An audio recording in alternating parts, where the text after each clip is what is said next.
আসসালামু আলাইকুম। আশা করি সবাই ভালো আছেন। আজকে আমি আপনাদের সাথে কবুতরের একটি রোগ নিয়ে আলোচনা করব। তো সেটি হচ্ছে আপনার অনেক ভাই আমাকে মেসেজ দিছেন, আবার অনেকে কমেন্টে আমাকে যা বলেছেন যে ভাই আমার কবুতরের এক চোখ আপনার হচ্ছে গিয়ে এক ধরনের চোখ বন্ধ হয়ে যাওয়ার মতো এক ধরনের রোগ হয়েছে। চোখ প্রায় বন্ধ হয়ে যাচ্ছে, চোখ মেলতে পারতেছে না, চোখে পানি জমে অথবা চোখে ময়লা জমে।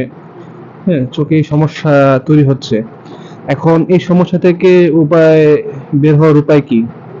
তো আমি আপনাদেরকে সেটার ব্যাপারেই আমি আপনার সাথে আজকে আলোচনা করব। আজকে ভিডিওর টপিকটা হচ্ছে এটা।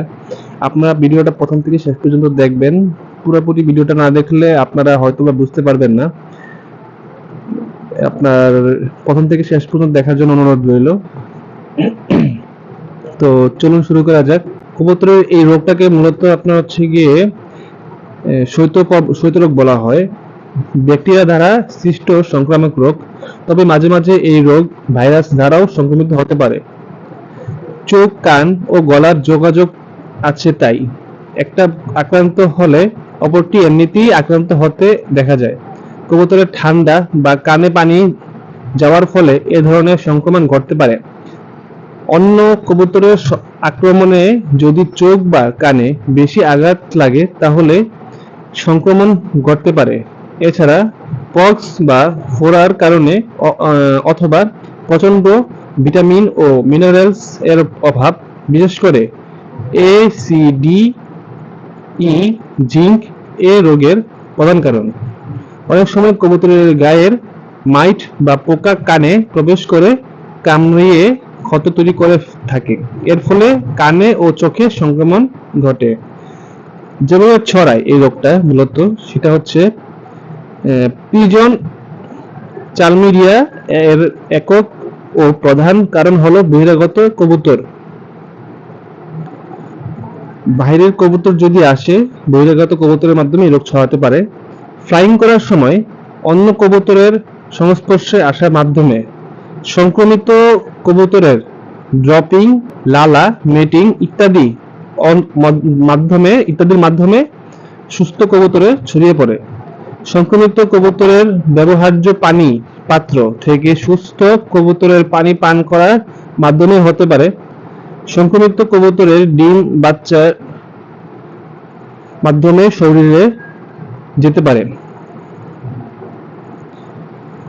আক্রান্ত কবুতরের শ্বাস-প্রশ্বাস, পালক ও শরীরে লাগা ধুলাবালি থেকেও ছড়াতে পারে।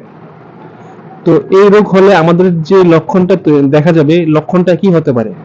এর লক্ষণগুলো হচ্ছে চোখ দিয়ে পানি বের হয়ে ফলে কান ও চোখ ভেজা থাকে এবং পিছুটি বা ময়লা জমে। ২ নম্বর হচ্ছে মাথা ঝাঁকায় ও পাখার সাথে কান বা চোখ ঘষতে দেখা যায়। চোখ ও নাক দিয়ে আঠালো পদার্থ বের হয়। খাওয়া দাওয়া করবে না ও পানির পান থেকে বিরত থাকবে। পানির মতো পাতলা সবুজ বা সবুজ জাব সাদা পায়খানা করতে পারে, তবে পায়খানার পরিমাণ অনেক কম থাকে। কোনো ক্ষেত্রে কানের ফুটো ঢেকে যাবার কারণে কান একটু বড় দেখাতে পারে এবং চোখের চারপাশ ফোলা থাকবে। কোনো কোনো ক্ষেত্রে পানি নাও থাকতে পারে। বুকে গড়গড় শব্দ হয় এবং হা করে শ্বাস নেয়। ব্যথার কারণে শরীর আড়ষ্ট হয়ে যাবে ও লোম ফুলিয়ে বসে থাকবে, ধরতে গেলেও পালাতে চাইবে না। মানে আপনার একটা কবুতর যখন একটা অসুস্থ হয়, স্বাভাবিকভাবে তাকে আপনি ধরতে যাবেন, নর্মালি কবুতর কিন্তু পালিয়ে যাওয়ার চেষ্টা করবে, কিন্তু অসুস্থ কবুতরটা আপনার পালাতে চেষ্টা করবে না। ভাইরাল সংক্রমণের ক্ষেত্রে চোখের পাতা ফুলে যাবে, চোখ লাল থাকবে, আলো থেকে দূরে অন্ধকারযুক্ত জায়গায় মাথা গুঁজে বসে থাকবে, চোখ থেকে বেরিয়ে আসা আঠালো পদার্থ হলুদ হবে, ঠান্ডা সহ চোখে হলুদ কিছুটি জমে শক্ত হয়ে থাকবে। শুধুমাত্র চোখের অতিরিক্ত চুলকানি থাকলে দুটি চিকিৎসা প্রয়োজন হবে। শুধুমাত্র চোখে অতিরিক্ত চুলকানি থাকলে দুটি চিকিৎসার প্রয়োজন হবে। চিকিৎসা নম্বর ১, চিকিৎসার আগে পরিষ্কার জীবাণুমুক্ত নরম টিস্যু দিয়ে প্রতিবার নতুন টিস্যু ব্যবহার করতে হবে এবং সেই সাথে পানি ও পিছুটি গুলো পরিষ্কার করে নিতে হবে। নরম কাপড় দিয়ে চোখে ও কানে হালকা সেক দিলে এই রোগে ভালো উপকার পাওয়া যায়। তবে ব্যবহৃত ন্যাকড়া বা টিস্যু দ্বিতীয়বার না ব্যবহার করাই ভালো হবে, এতে রোগের জীবাণু বিস্তার করতে পারে। আমি আপনাদেরকে কিছু ড্রপের নাম অথবা ছবি দিয়ে দিচ্ছি, আপনারা সহজেই চিনতে পারবেন। যে কোনো ফার্মেসি দোকানে গিয়ে এই ড্রপগুলো যে কোনো একটি ড্রপ নিয়ে 1 ফোঁটা করে দিনে 3 বার সপ্তাহে 7 দিন ব্যবহার করবেন। ঠিক আছে, তাহলে দেখবেন আশা করি কিছুটা কমবে। চোখে অতিরিক্ত চুলকানি হলে কি করবেন?